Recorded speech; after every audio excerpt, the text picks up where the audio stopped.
Hi, this is Sean from Steely Rings, and today we're going to do a rattle can restoration on a set of steel wheels.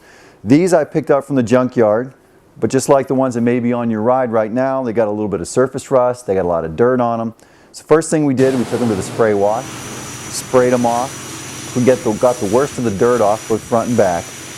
And now we're going to take the wheel weights off, and we're going to do some light sanding to get this surface rust off and get these things prepped for a good rattle can paint job. Now if you don't want to get your tires rebalanced, you may want to skip this step. You can paint over them, but it's a better, more thorough job to take the wheel weights off. Also, I like to do it first before I sand. That way, if I nick the wheel up or scrape the paint, I'm sanding it anyway and I can correct all those imperfections. Okay, the second step is to do a light sanding of the wheel, take any of the light surface rust off or any little bit of nicks that you have. I use a 180 grit sandpaper and just give it a nice sanding. Now if you have wheels that are in really bad shape, you may need to wire brush them or use a heavier, coarser grit of sandpaper and then go to a finer and finer grit as you go. These ones aren't too bad. Most of them, if you've had plastic wheel covers on, which I don't know why you would do, you're going to have some light surface rust where the wheel covers did not cover the entire wheel. Just give it a bit of as you father. The key to any paint job is the preparation. The more time you take in preparation, the better your paint job. I'm also going to give a general key to the paint that doesn't have any rust on it. Just kind of rough it up a little bit, not put any deep gouges in it. But just rough it up enough where the primer will adhere better.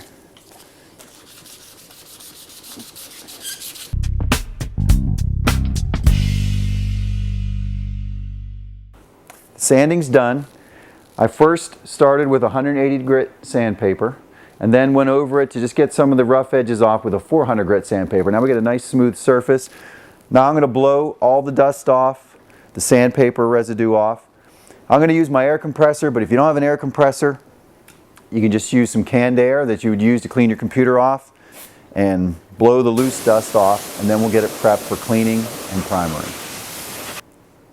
The dust is blown off and we're ready to clean the wheel before we start a primering and painting. You can just use a dry rag if the wheel's pretty clean, or maybe a little bit of water, a little bit of soap and water. I like to use a pre-paint that body men use to prep a surface before they paint it. It just takes any little bit of dirt off without leaving any residue behind.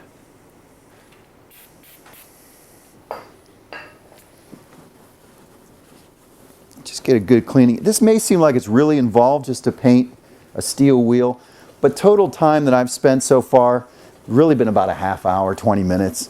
It's not that bad. It doesn't take that long to do it right, and the results will be much better. Again, you're talking about a rattle can restoration. It's not going to be perfect, but you're going to end up with a very good looking wheel at the end of this, something you'll be proud to run on your car. And it just takes a little bit extra prep work.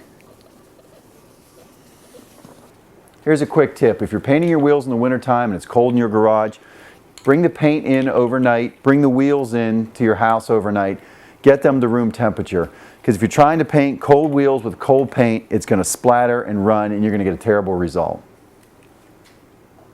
If you're going to do this restoration with the tire still on the wheel, then you need to mask the tire off before you paint. If you use tire dressing on your wheel, you're going to find that the tape is not going to stick.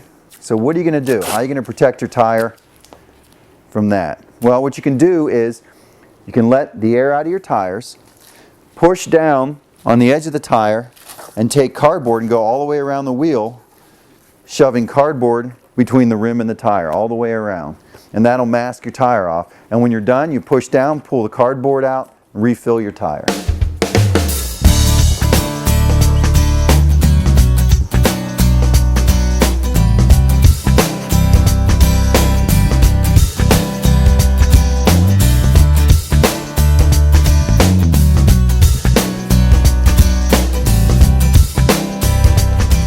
Alright, now that we have our cone of shame, just want to go through with some masking tape, tape up any gaps. And the final thing is to tape up the valve stem.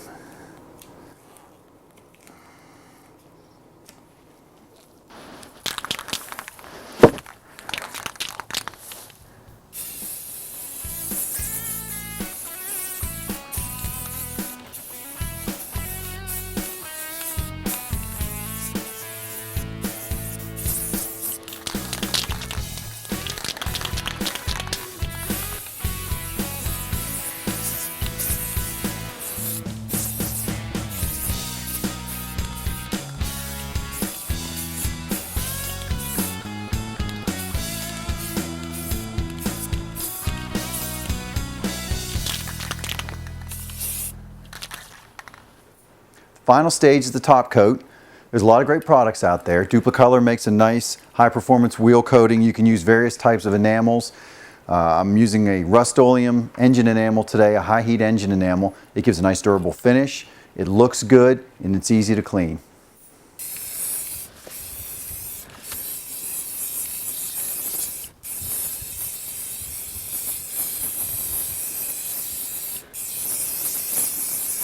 When you're applying the top coat, you want nice even layers, nice even strokes of the paint. Turn the paint upside down every now and again, the can, and spray it, and that clears the nozzle out. And then shake again and continue to paint. It's kind of a fine art and a fine line between applying it too thick so you get runs or not thick enough. So you have to kind of find that happy medium.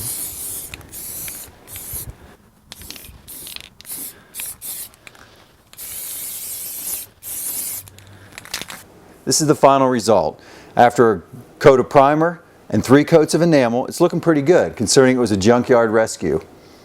Now we're going to finish this off with a center cap, some custom lug nuts, and a set of Steely rings. And then we have a choice of Steely rings. We can go with classic stainless steel, or we have a rust color, which looks really good if you're running a rat rod or a rat tuner. A nice rust color trim ring that's textured. We'll set it off and it'll be like nothing else on the road. Or if you want a little bit more bling, make more of a statement, you can go with a yellow ring that's really a vivid statement. But I think we're going to go with a classic red.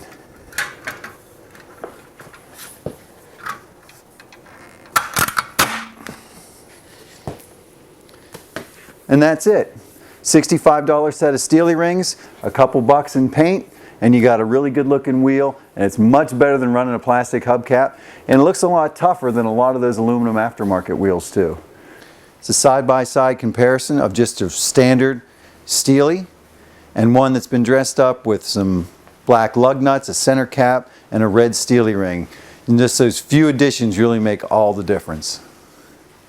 So remember, pop your caps, run your Steelies.